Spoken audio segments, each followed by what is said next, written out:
السلام عليكم ورحمة الله وبركاته. ازيكم حبايبي؟ عاملين ايه؟ يا رب تكونوا بخير وفي احسن حال.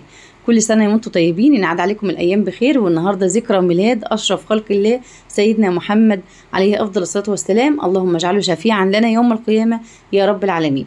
وزي ما انتم شايفين بقى كده، الحلويات والحمص والحاجات الحلوة كلها بتنباع في المولد دوت، وبتبقى زفة وبتلف البلد كلها. وطبعا دي عادات المصريين اللي هي بتبقى مختلفة تماما عن أي بلد تاني. المصريين دايما هم يعني كل حاجة لهم طقوس خاصة كده ولهم عادات بتبقى غير أي بلد تاني. وما تنسوش بقى كده يا حبايبي تحطوا لنا لايك للفيديو واشتراك في القناه. طبعا قلت بدل ما اسيب لكم الزفه قلت اسلم عليكم برضو واقول لكم كل سنه وانتم طيبين. ولاجل بقى حضره النبي ورسول الله عليه افضل الصلاه والسلام، ما تنسوش حبايبي اللايك، عشان بتنسوا تحطوا اللايك. بفكركم بقى بقول لكم يعني عشان خاطر سيدنا محمد عليه افضل الصلاه والسلام، ما تنسوش بقى تحطوا لنا لايك للفيديو. وكل سنه وانتم طيبين. واسيبكم بقى بالزفه والمولد اللي هو زي ما قلت لكم يعني البلد، الزفه بتلف البلد كلها. ويلا بقى كده حبيبي يا رسول الله عليه افضل الصلاه والسلام. ويلا حبايبي هسيبكم بقى مع الزفه بقى كده. ودي هي عاداتنا وتقاليدنا، والحلويات بقى كده حمص وبيبقى ترمس وكل حاجه بتبقى موجوده. وطبعا هي يعني دي من افضل السنن، ان احنا يعني سنه يعني محببه ان احنا بنفكر اطفالنا وبنفكر نفسنا بذكرى ميلاد اشرف خلق الله سيدنا محمد عليه افضل الصلاه والسلام. عدد خلقه وزنة عرشه ورضا نفسه ومداد كلماته. يلا حبايبي عشان نسيبكم بقى كده والزفة وتشوفوا عادات المصريين ايه. وكل سنة وانتم طيبين.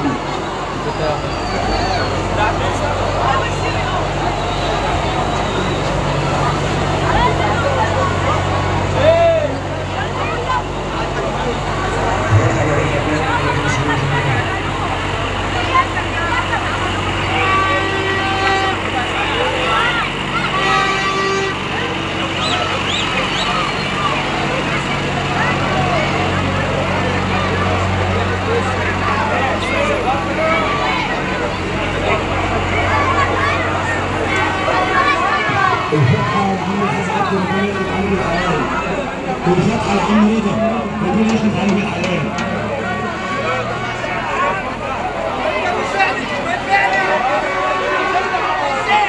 شيخ مصطفى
بمسي عليكم يا ولد يا جماعه يا سيدي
والدعوة عمل جميعا شاء الله.